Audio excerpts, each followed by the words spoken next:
What was the best, you have no power here, moment you have ever seen? Ex and I were moving out after a breakup. Cleaning out garage. She was being critical of my post-breakup plan of moving in with a co-worker until I could find a better place to live, as most options weren't great. I took a deep breath and laughed. This puzzled her. "Why are you laughing?" she asked. I collected myself and said, "Because this is the last time I have to listen to this. You don't get to be critical of anything I ever do, ever again." It was a really great feeling, because I literally thought of the "you have no power here" as I laughed. I was waiting for a friend to finish work. She worked at a restaurant so fancy, they had someone vetting guests at a podium outside. The place was glitzy and the folks were glam, so the great and good would descend in droves. Those with a reservation were sent in. Prospective walk-ins had to queue. A car sweeps up. The driver jumps out and holds the door open to unleash a hat and dress. The woman accompanying said finery, a C-list actress from a regional daytime TV show, looked through everyone present and moved to enter. She froze, appalled, when the guest vetter intercepted, asking, "Do you have a reservation?" She mustn't have heard the question because she didn't respond. Instead she drew herself up to the full height of her couture and demanded, "Do you know who I am?" "Yes," said the maitre d', back of the queue. Oof. Oh, I have a story for this. I got married 2 years ago overseas, because my wife is from Europe, and they have cool castles and shit. My Canadian family and friends all came over, because most had never been. We're a little older, and well off, so we splurged. Wedding was awesome, dinner amazing, reception is in full swing, and quite frankly, it's a little warm. Warm for us Canadians. It was around 10 Celsius, in early November. When you mix in wool suits, drinking, and lots of dancing, some of us colonists were working up a bit of a sweat. Thankfully, the venue had a balcony, with huge doors. I kept going over and opening them, as some folks were inside, some were outside, and there was a nice breeze. But I had to keep going over, because they were shut whenever I looked back. Finally, after the 5th or 6th time, this guy followed me, and demanded I keep the doors shut because it was cold inside. I didn't know who he was, so he must have been a +1 or someone on my wife's side. So I was mighty confused when he said, and I quote, "Who the hell do you think you are keeping these doors open, and the temperature so low inside?" "I'm the guy who bought you dinner." I watched him go over to my now cousin-in-law, and grab his coat and almost pull her out the front door. I thought one of my groomsmen was going to burst. He laughed so hard. This is a bit silly, but gave me a great feeling of satisfaction. Due to the bad economy and poor money management, my parents have moved into the spare room of the house my husband and I bought a year ago. Things are mostly smooth, though I'm not the closest to them for several reasons I won't go into here. The other evening I was out gardening, because it's hot during the day and we have the luck of having a street light right next to our front yard, keeping it pretty well illuminated even after sundown. I mostly garden at night, and I thought I had gotten the hose twisted, as it kept getting stuck.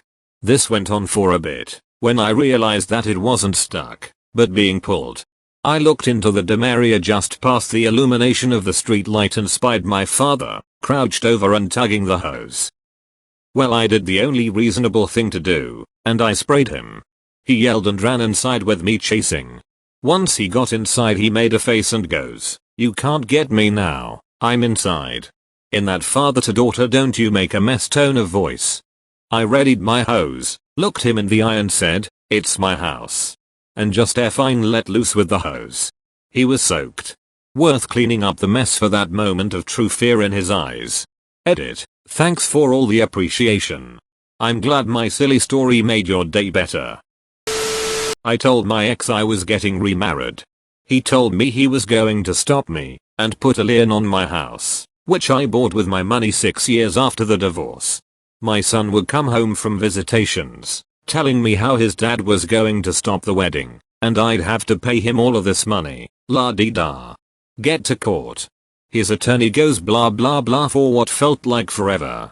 My lawyer, yes, I had to freaking get one. stands up and simply hands the judge the divorce papers, showing the disbursement of funds and how my ex isn't owed anything.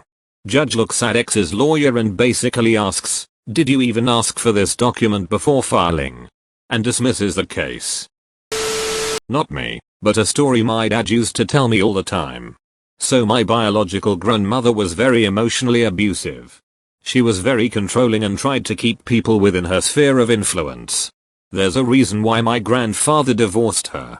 In high school my dad had a job washing airplanes at an airport in our area, which he absolutely loved. He's a huge fan of aircraft in general. He had classes until roughly 10 AM and then he'd be off to work until around 10 PM. It was what he loved. He didn't mind long hours being around aircraft all day. But one day he came home a little too late for his mom's liking. She said she'd take his keys to his motorcycle, and that he'd lost privileges to it. The fact of the matter is that he bought the motorcycle himself, and he needed it to get to school as well as work. He laughed in her face and she didn't do anything. She couldn't do anything. I used to work for a super cunty manager when I worked at McDonald's. This guy was horrible to us. He was constantly bullying us, shit talking us, to customers, and doing everything in his power to make us miserable. Well, so many people complained about him that he ended up getting fired. New manager was great. He was super chill and understanding with us all. A couple weeks after he took over, the old douchebag comes in and starts talking about how terrible the store looks, how our service is shittier than ever, and how much this store needs him. The new manager looked at him and said, "If you don't leave, then the cops are gonna make you." When the douchebag didn't move, new awesome manager stuck to his guns and called the cops. The douchebag is no longer allowed on any McDonald's property in the city and has a restraining order against him. The first time I had dinner at my parents' house after I got my own apartment. My dad was giving me grief as usual. Finally, I stood up and said, "I don't live here anymore. I don't have to put up with you this way any longer. I'm going home," and walked out.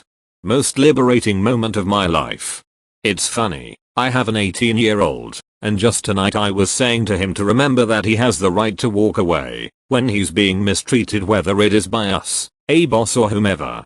It took me way too long into adulthood to realize it on my own. Kudos to you for figuring it out early. I've also stressed with him growing up that he should always commit part of his money to savings, to what I call the F you fund. I see it as giving someone the freedom and resources to say F you and leave situations as needed. A while back, I got a job as a popcorn monkey in the local cinema, as a temporary thing while I figured out what the f I was doing with my life. There was a supervisor that had worked there since the site opened, around 5 years, who was a total bitch and had had numerous complaints about her from countless staff. In the first week, I nearly quit because of her attitude. As an example, one night I was on a close, and basically cleaned the entirety of the front of house on my own.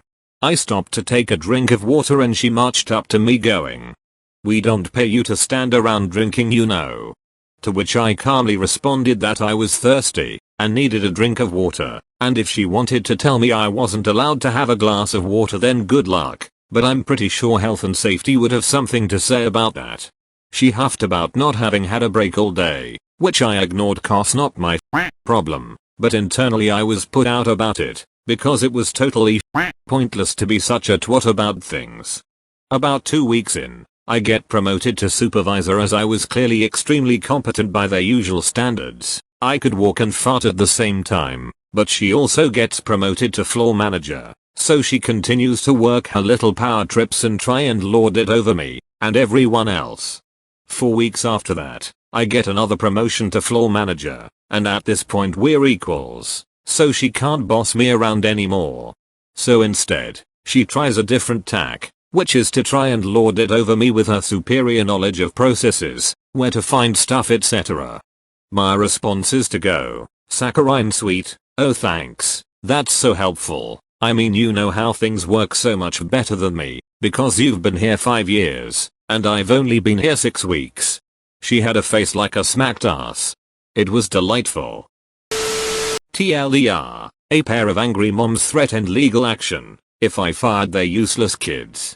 I work for a trampoline park franchise. We opened a sister location that I ran for about a year and a half, before moving back to take over the old location. When I got back, a lot needed fixing, but in particular there were 2 teenage employees that had been fired suspended on numerous occasions. They were generally lazy, rude jackasses that shouldn't have been hired in the first place. Problem was, they both had aggressive helicopter moms that intimidated the manager into rescinding any punishments.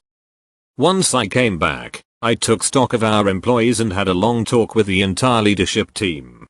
I learned which employees caused which problems, who was unreliable, who had a regular habit of skipping shifts, texting on shift, etc.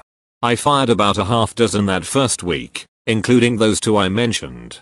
That night, both moms called my personal cell to scream at me. Our numbers are listed in the online scheduling tool, so employees can find shift covers more easily. They demanded to know why I fired them, threatened to sue, have me arrested, accused me of discrimination against their white middle-class sons, etc. I simply asked, is your son over 18? Yes. So you're demanding I illegally release personal information regarding a former adult employee. Bye. Congratulations for making it till the end. Please smash that like and subscribe button for 1 million years of good lucks.